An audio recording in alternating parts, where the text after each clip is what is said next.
Today on the Daniel Baldwin Show, Ageless. What does that mean? Coming at you now.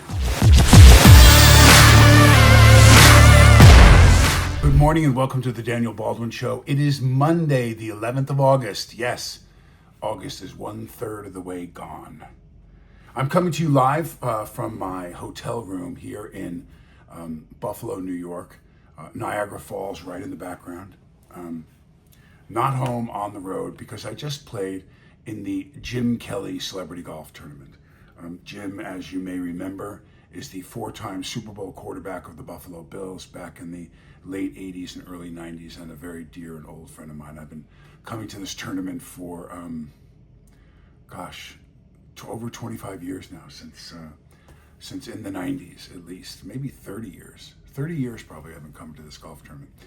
But as I collect material and I collect thoughts and I collect my ideas about what I want to do these shows on, and as you know, many of them are politically minded, and I have a lot to say about the president, about the administration, about the left, the right, the this, the that. I got a lot of stuff to say. So, but I don't want to do every show on politics. Sometimes I want to do shows on life or what I've learned, and I'll tell you how I came about this particular episode. Ed Too Tall Jones, you may remember him as the big defensive lineman on the Dallas Cowboys in the 70s and 80s in the NFL, a legendary player. And Ed walked up to say hello. I've known Ed since pretty much probably 1988, somewhere around there. And he looks almost the same. I mean, he's got to be closing in on, he's got to be 10 years older than me, so he's got to be 74, 75 years old. And take a look at this picture. So there's me and Ed at the golf tournament, and he doesn't look like he's barely aged at all. And I started thinking about, what is aging? What is it to be ageless? And what things in our lives are indeed ageless? My friendship with Ed, my friendship with Jim Kelly. Here's Jim and I. Take a look at this picture. And there's Jim and I, and we've been through some things together. When Jim, as you may remember, had cancer, he was very, very sick. At one point, I believe ESPN actually reported that he had passed. Goldberg, the great wrestler and NFL football player for the Atlanta Falcons, he approached me at one of Jim's tournaments and he said, "Baldwin, we're going to get Jim really fired up. We're going to shave your head. We're all going to get in the middle of the fairway and we're going to shave." Now, Goldberg, of course, had nothing to lose. He was bald. It's part of his signature, that bald giant head of his. So I started thinking to myself, do I really want to shave my head? I'm an actor. I don't know what that look is going to be like on me. I don't think it's going to be very nice. I don't think I'm going to look very good. But if it meant that Jim, from a hospital bed where he was battling stage 4 cancer, and that this could rally my friend, I was in. So I went out in the middle of the fairway in these seats they put out there, and they filmed it to show Jim the video, and I shaved my head. I posted it on social media, only to get a call from my agent who said, "You do realize that you have a film that you have to complete still." I did what's called a drop and pickup on a movie. I worked for like 3 weeks, and then they dropped me for like a month or more, and then I had to go back and do a few days, and I now no longer had the same hair on my head. I had no hair on my head, pretty much. But I come back to this tournament, and I think about the things that Jim has appeared for me on my shows. Jim has always been so gracious and invited me to come here. And there's more people that I see. I mean, I could show you hundreds of photos of celebrities that you would know, mostly sports. I got to see Chris Berman, the Boomer from ESPN, one of the most legendary, if not the most legendary, sports announcer in the history of American sports. Here's Boomer and I. And so to see Chris actually not only brings me back memories. My wife and I had dinner and we saw him, and he was, very engaging and cordial. He's just such a classy guy. But I think of all the times the dinners or the functions, the great sports calls. historic things that have happened in sports when players have won. They've run a long run back, and you hear the amazing words of "He could go all the way," and I can visualize and I can see famous running backs, Emmitt Smith and Walter Payton, and guys that ran kicks back 90 something yards in big games, and I can hear Berman's voice in the background doing that call.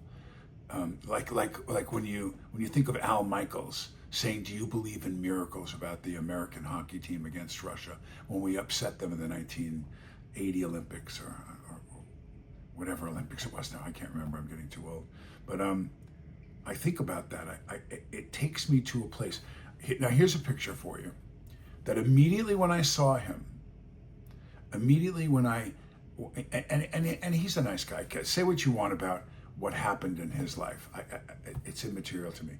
Every time I've seen, take a look at this picture. It's Kato Kaelin. And so we know Kato from the immense amount of news coverage from the O.J. Simpson trial.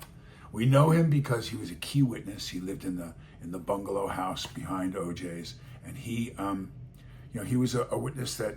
Were you with him? Did you see this? What did you hear? All the stuff, the behaviors of O.J. and they hung out together, and he was a big star witness. It propelled him, and what I believe, if not for that unfortunate situation, we never probably would have heard much about Kato. But when I see him, the point that I'm trying to make is when I see him, I immediately take myself to where I was. I was living in L.A. It was early in my acting career, and suddenly America was completely convinced that this African-American icon murdered his ex-wife and this Ron Goldman, the waiter at Metzaluna restaurant, which again, I could go into so much information for you, but as conspiracies have become all the way back from JFK, much more prevalent, when we look at things that are in the news now, and you begin to realize through forensic evidence that O.J. most probably, that was certainly not his blood, the glove didn't fit, and he was found not guilty. O.J.'s gone now. I actually knew O.J. I played golf with him a few times. We weren't great friends or anything, but I knew him, and he was always just such a classy, nice guy. He really was. But the media really destroyed him. They ate him up, even though he was found not guilty in a criminal court. It didn't matter. His life was ruined. His reputation, his greatness, the juice, destroyed, and all of that, in a single flash of seeing Kato, comes back to me.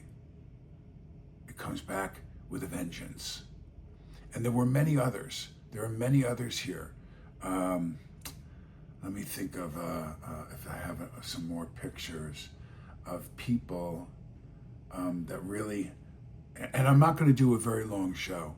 I want you, when I do a show, if you will allow me, to think about the words that I'm saying, to think about what I'm offering for you to contemplate, and then perhaps to think about putting yourself in a place that applies to the theme of the show. For instance, maybe scroll through your phone after the show today or sometime tonight and start looking at pictures from 5 years ago. You have them on your phone. We all do. Your phone has now reached 10,298. I mean, there's stuff in there since I started using the phones, and I don't want to say like 2010 or 11 is the first time I had an iPhone. And I have pictures in my phone from 2011. I mean, stuff of my children and, stuff like that. You have to keep making room and getting rid of them. What are the pictures that you don't leave off your phone, even though you don't look at them even once a year? You don't get rid of the ones that are ageless. You don't get rid of the ones that subscribe to the great memories of your life. Agelessness are the fond memories. I was talking to my wife earlier today about the theme of the show, and I said, it's like not what my relationships are like right now with my siblings, not what my relationships are like right now with the people that I went to grammar school with. No, it's what the relationships were That's what's ageless. Ageless is remember what it was like when my brother Alec was my hero. When I looked at him and I thought, oh my goodness, my older brother, he ran faster, he was stronger, he was smarter, he was all these things when I was 5, 6, 7. And as you start to get up, then you start competing with each other more. Or the memories I have of sheltering my brother Billy because he was younger and he was much thinner than I was. I was much more outgoing than he was. And we played a lot of sports together. I can remember, I can still remember certain home runs I hit in stickball with Billy and Chris Bevilacqua. Those are ageless. Ageless is in the memories, is in the love, the friendship, the honor of a memory. That's what's ageless in your life. That's what ageless means to me. And I wonder, how much time do you spend in your agelessness? Today, I travel back home with my wife. We go back to Atlanta. And on the plane today, I'm not going to try to watch 2 movies. I'll probably watch 1 movie or maybe part of a movie. But most certainly, I'm going to scroll through some of the agelessness that's on my phone. The memories of dressing my girls in the same dresses, even though there came a time when they started hating that I treated them like they were twins. I'll see people in there that I haven't talked to in years. They'll be in some of the photos. And my memories about them will be ageless, for sure. David McGee, an illusionist, he's just such a gifted and talented guy. He was so kind last night to come down. I had a nice quiet dinner with my wife, which God knows I wish we could do, a couple times a week. But we did. We're on the road. We're at a casino resort, and we went into this Asian restaurant. And I had asked David, I want my wife to see what you do, to actually see it, because I know she's going to get wowed by it, because he's one of the best in the world. And he was so kind. He came down after he had taken care of his business, and he put this little demonstration on for my wife that he does with coins. And he eventually took this coin and shot it from across the table underneath the crystal of her watch. And he's got this glass in his hand, and he said, I should have videotaped it. And he said, here's a picture of David and I. So I met David at a car function. Anyway, I'm getting scattered. He shot this coin, and he said, it's under the crystal, and he put the glass down. And my wife, of course, was looking under the glass. He goes, no, that glass is made of glass.